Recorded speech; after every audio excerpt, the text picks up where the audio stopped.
Hello, everyone. The autumn has come to Denmark. I was away in Spain for 2 weeks, and of course, the weather was nice in Spain, pretty much summer, Denmark summer, Danish summer. But as soon as I came back, thunder and rain. So autumn has really come, and I've found my big sweaters, and I am thinking back to my trip to Spain because I had the opportunity of actually playing a game, and I might call this like a top European match because I contacted Aquiles from the Spanish team, and he and I we are pretty much top ranked right now. Um, After the last WTC, the captains made an informal ranking of the players participating, and Achilles and me, we were number 2 and 3. Um, so it was pretty much a top match that we were going into. We were both in the top 5, and we were both we both were very successful at WTC, and um, so I was kind of intrigued on how that would go. And let me first say, Achilles was an excellent host. Um, Achilles, for those of you who don't know him, he's a police officer in Spain. He lives pretty close to Madrid, and he is part of that whole Spanish scene, which is possibly the best in Europe. They have a lot of players. They are pretty pretty good. One thing I will say is that they're not good with the rules. There is something with the translation of the Spanish rule book from English that is off, and I've experienced this a few times. As they're sort of behind the rest of us in the rules readings and in the fact readings. But since they have this very big community, they are very strong players. Um, and that was, for me, coming from Denmark. We have a very small community here. We have maybe like 50-60 active players, and not all of them are competitive in any sense of the word. um, I think the Danish Facebook group has 400 members or something like that. It's not big. So going in and just going to somewhere where it's pretty usual for the Spanish nationals that they have 60 plus players, um, which is that is what I want to do. That is the level I want to compete at. That's awesome. So, and Achilles, I have seen him play before. Other members of my Danish team have played against Achilles, and he is a very good player. We faced the Spanish at the WTC, won one round and lost the other round. So it's a very good team, and Achilles is at the top of that team. And he was an excellent host. Achilles, if you ever watch this, I know that you don't particularly do this because Achilles' English skills are not like the best. But thank you so much, and thank your wife as well for dinner. You were excellent hosts. Really, I immensely enjoyed our game. So, and I thought that I might do a little battle retelling. I did take a few pictures during the game, but I did not want to record the whole game, so I didn't do that. Um, Although it would have been an awesome start to my recording of battles. But I am going to give you guys a bat rep with the different moves that happened, and a summary of the game. And this is it. So, we have a bat rep, me versus Achilles, and let's start with, sorry, that was the wrong way. Why does it show? Okay, I don't know. Spoiler there, I won the game. So my list was a Gurkha filth list. I had brought, and we had agreed in advance that it was going to be 1,000 points, single platoon, generic. I think theaters were allowed, but none of us brought anything very specific. Um, Achilles had told me that he was going to bring his Spanish nationals list, which I think he ended in top 5 with. So I knew he was going to bring something that was good, at least in the Spanish meta. So I, of course, brought my A game. So I brought Gurkha Filth. I had an inexperienced second lieutenant. I had 3 8-man Paragurkhas with 1 SMG in each unit. They were Paragurkhas because I wanted to make sure that any flamers that came my way was going to be not as effective as they could have been. I had the free artillery observer. I had a regular flamer team, a regular Pier team, 2 3-man veteran native irregulars, and these are really good. They have been nerfed a bit, the native irregulars, but for me, I could just stick them on an objective and hold that objective pretty easily, because going down veteran, they're not going to get shot off. You have to charge them off, and I knew this, so I also placed objectives according to that.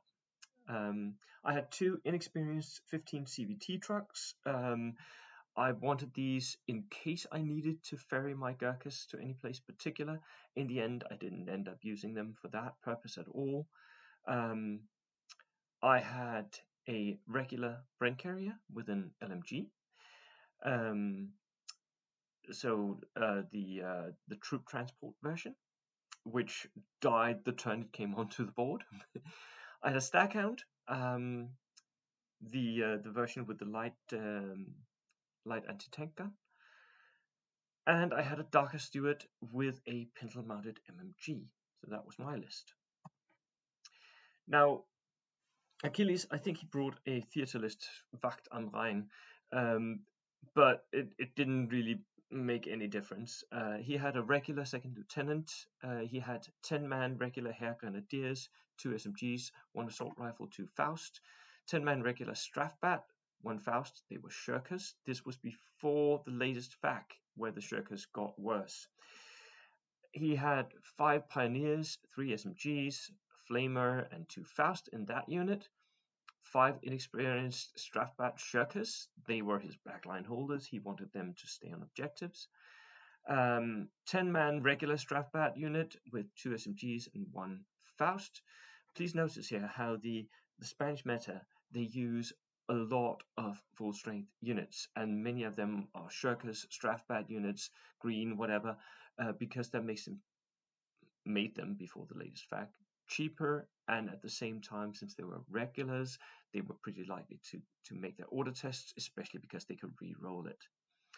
He had 5 veteran Brandenburgers, so I knew in advance I did not want to have anything in reserve. Unfortunately, the mission stated that I have to have reserves. So these Brandenburgers had 3 Panzerfausts, which was a lot, but they never actually got to use them. He had an inexperienced medium mortar, a regular sniper, a regular flak, the autocannon, light autocannon. I have played against these light flak autocannons before, and in the hands of a really good player, they are terrible to face. So I was not looking forward to that when I saw his list. He had a regular 250/9, which is the armored car, again with a light autocannon. This was double light autocannons against my light tank, so it wasn't good. And he had Panzer II Lux, also with the autocannon, so that's 3 autocannons against my tanks. I was already, okay, this is not particularly good. I'm going to have to be clever about this. He had a horse-drawn Limber, which he used pretty aggressively for what I would have done, and a small half-track, the Hanomag, 5-man Hanomag. So, we were playing a version of Nuts from the Spanish Nationals. It had 5 objectives, and you can see them. I've marked them in blue. So we had 1 in the top corner up here. Achilles placed that. He also placed 1 here in this churchyard, which we had deemed to be a forest. I placed 3 objectives. I had 1 in the center, had to be placed there, I think. I had 1 behind this building and 1 next to this forest. I placed it deliberately in the open here, so that I knew where Achilles was likely to going to place his flak, because it was likely that he was going to place it somewhere in this forest, which he did, obligingly, which meant that I could make sure where the lines of sight was, because we had a forest here as well. So there was a limited vision that he could get down this line to the objective, and I could actually place my forward artillery observer or natives so that he couldn't shoot at them with his flak. So that worked out perfectly in my advantage. Also, going into this board, I chose this side over here, and Achilles got this side. I had looked at the board in advance. He had been kind enough to send me pictures of the board, and I had made this plan in advance from what I wanted to do, which side I wanted to take. I wanted this side over here because I felt like that was the side that best would break up his flak possibilities of having a lot of line of sight. So for me, that was pretty nice that I got to place 3 objectives and I got to choose sides as well. It wasn't the be all and end all. I think I won the game on something else, which you will see in a minute. So the deployment, Achilles deploys pretty broadly. He deployed his armored car over here behind the house and spent all of the game moving back and forth on this road, shooting at my troops coming up. He deployed his flak here, which I was pretty happy about because that meant he couldn't actually get line of sight down to my objective over here. He couldn't actually see that, but he did get line of sight across there and across here, which is, I guess, what he wanted to do. But since it's placed in a forest, most of the time I had light cover, and he obligingly even placed his objective holders here. They wanted to go up to the objective, but as soon as he did that, I knew he had made a mistake, because they were going to block off his line of sight to pretty much all of this over here. And he even placed his sniper behind this barricade, which meant that all of this was blocked off. So he blocked himself, his own line of sight. The rest of his infantry came on here in this road, and we had the Panzer Lux over here. Again, it could use the road, it could drive up. I was a little bit worried about this, but I knew what I had to do in order to block that. So I placed my Gurkhas in complete safety. I had them behind this house and the forest. I had another group of Gurkhas over here behind this house in a forest, and I had the last group of Gurkhas over here. I really wanted my Gurkhas to be placed on the table at the start. I placed my one group of natives behind this forest along with the forward artillery observer. The plan with them was that one of them was going to move up to this objective, the other was going to try and cross at one point during the game to get onto this objective over here. So my plan from the start was to move the Gurkhas up in a pincer movement towards the center objective, killing if I could along the way. If I couldn't, I would just take the center objective, make sure I had that, because that would at least get me a draw. So, and I don't know, you can't see this, but I had to have some reserves. I kept the 2 trucks in reserve. In one of them, I placed my lieutenant, the Pied team, and the flavor team. No, didn't I? No, I split the Pied and the flamer team into each truck. I had the lieutenant with the flamer team. I wanted them to be able to come onto the board and counter Achilles' aggressive movements towards the center. And the flamer was key to that, because that could kill his infantry as well as his tanks. So I really wanted those to be able to come on late, but of course his Brandenburgers were messing up that. So I needed the lieutenant to stay with the flamer and see if it could get it to come onto the board, which in the end it did. Pretty late game, but it did. So the initial moves. I was being aggressive here. I initially moved my steward and my Gurkhas up the Gurkhas in the forest and behind the house moved up into the center here. I wanted them to be at least, at maximum, 2 moves away from the center objective. So that is why I moved everything up. And I wanted to dominate this center line down here with the steward, which is why I moved that one up there. Achilles did move his shirkers up through the forest here. And again, he is blocking himself a bit. So now he has 2 lines running through here, and you can sort of see down here, but he is blocking himself. His Panzer Lux moved up, but it did so cautiously because it didn't want to start a duel with my steward. So he just moves up, being ready to go around the corner and check whatever I do. His horse-drawn limber and some of his infantry moved up behind the house. I thought that was quite aggressive, but I see why he's doing it. He is trying to make sure that he also has a push towards the center. Then what happened? Well, Achilles takes a major chance turn 2. He brings on his Hanomag with his pioneers, and it moves up this road and ends up here. And because I had already moved my steward up here, taking like chance shots into his troops behind the house. He wanted to try and catch my steward. He wanted to try and deliver, because those pioneers had 2 Panzerfausts. He wanted to try and deliver those into my steward. But as soon as he ended up here, he hesitated. He felt like he maybe didn't have the range to go here and be within 6, and he needed to be within 6. Otherwise, he would need 5s to hit. Moved, soft cover. And he didn't feel like he could get that. So he ended up dismounting his pioneers behind the forest, which I felt pretty happy about, because that would mean that whoever got the first dice next turn would get to do the assault, the attack. I could turn my steward into the forest and absolutely hammer his pioneers, or he could move into the forest and absolutely hammer my steward. In the end, I also moved my Gurkhas up here, and I wanted to lure him into firing, at least split firing, so that his flamer would go to my Gurkhas. But because I was pretty certain that they could survive 1 flamer hit. I had 8 men. They were stubborn. They were not going to die.